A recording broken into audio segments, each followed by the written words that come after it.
السلام عليكم ورحمة الله وبركاته.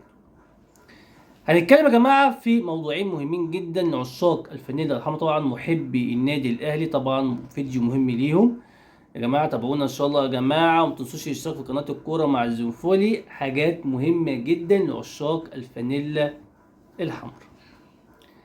ففي موضوعين مهمين نتكلم عليهم النهارده ان شاء الله. هنتكلم في استاد النادي الاهلي الجديد، الاهلي طبعا خلاص هيطلع يتكلم عليه، ونتكلم على الصفقات الجديده وايه اللعيبه اللي خلاص خارجه. طبعا في لعيب مهم جدا في النادي الاهلي طبعا خارج النادي الاهلي الموسم القادم. فان شاء الله يا جماعه الاهلي يوم الثلاث او الاربع هيعلن عن استاده الجديد. طبعا في شركات مصريه داخله اللي هي تبني الاستاد في الشيخ زايد. استاد هيبقى صرح كبير جدا للنادي الاهلي، استاد مهم جدا للنادي الاهلي. اخيرا يا جماعه هنشوف استاد باسم النادي الاهلي. طبعا الاستاد ده يبقى فيه مستشفى وفيه متحف للنادي الاهلي ويبقى فيه محلات وفيه مولات.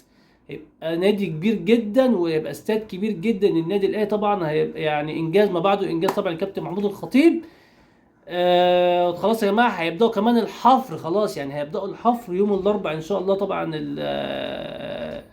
الكل هيخش عشان يشتغل، عشان طبعا يطلع طول الاستاد. يعني خلال سنه او سنتين ان شاء الله هنتفرج على استاد النادي الاهلي الجديد طبعا. والشركات دي طبعا هيبقى 25 سنه انتفاع، وبعد كده يبقى طبعا للنادي الاهلي طبعا يبقى استاد مستقل بالنادي الاهلي. طبعا انجاز ما بعده انجاز. طبعا يبقى ليك استاد مخصص ليك في مصر، استاد النادي الاهلي. اخيرا اخيرا هنتفرج على استاد النادي الاهلي. نيجي بعد كده بقى يا جماعه في الصفقات. عندك في نجم مهم جدا في النادي الاهلي خلاص يا جماعه خارج النادي الاهلي الموسم القادم. نجم مهم اساسي في كل المباريات، طبعا مؤثر جدا في النادي الاهلي، ويعتبر من احسن لعيبه في المركز بتاعه، مركز المساك. محمد عبد المنعم يا جماعه جاي له عقد احتراف كبير طبعا في موناكو الفرنسي، في الدوري الفرنسي، في نادي موناكو الفرنسي، بمبلغ 2.5 مليون دولار. طبعا مبلغ كبير. فبنسبه كبيره يا جماعه محمد عبد المنعم خارج النادي الاهلي الموسم القادم. طبعا كولر قال لهم يا جماعه ما فيش مشكله عندي محمد عبد المنعم يطلع، بس جيبوا لي لعيب طبعا شبيه محمد عبد المنعم، يبقى لعيب قوي في المركز ده. فطبعا الاهلي دلوقتي بيدور على اللعيبه اللي يقدر يتعاقد معاها تبقى شبيهه، طبعا يبقى لعيب قوي. طبعا الاهلي انتوا عارفين داخل في منافسات قويه طبعا في بطولات كتير، بطوله الانتر كونتيننتال، وطبعا عندك بطوله كاس العالم للانديه، وعندك بطولات قويه جدا. في الاهلي لازم يجيب لعيبه تقيله ورا. طبعا انتوا عارفين ورا كان في ثغره كبيره طبعا في الدفاع في النادي الاهلي. انت ما عندكش غير رامي ربيعه وياسر ابراهيم، طبعا اصاباتهم كتير. محمود متولي ممكن يبقى خارج النادي الاهلي طبعا الموسم القادم. طبعا محمد عبد المنعم الوحيد اللي كنت انت معتمد عليه اعتماد كلي ورا في الدفاع خارج. فانت على الاقل لازم تجيب 2 او 3 لعيبه ورا يسدوا طبعا الثغره دي. فالاهلي خلاص في لعيب جزائري طبعا الاهلي خلاص خلص فيه، اللي اسمه زين الدين بالعيد. طبعا الاهلي خلاص خلص في زين الدين، لعيب بيلعب في اتحاد العاصمه الجزائري، لعيب قوي برضه في خط في الدفاع ورا. عندك اياد العسقلاني، طبعا كولر كلم الاداره عايز اياد العسقلاني برضه. عندك يبقى 2 لعيبه، عندك زين الدين وعندك اياد العسقلاني. الاتنين دول بنسبه كبيره جدا جدا تفوق ال 80% داخل النادي الاهلي. عندك اللعيب التالت الاهلي داخل فيه حاليا دلوقتي اسمه يوسف ايمن، لعيب قطري، طبعا معاه الجنسيه القطريه ومعاه الجنسيه المصريه. لعيب عنده 25 سنه، طوله 190 سم، لعيب طويل، هيدرز كويس، لعيب شبيه بمحمد عبد المنعم. لعيب برضو يعني الحاجه الحلوه اللي فيه اللي مش هياخد مكان اجنبي، لعيب معاه الجنسيه المصريه.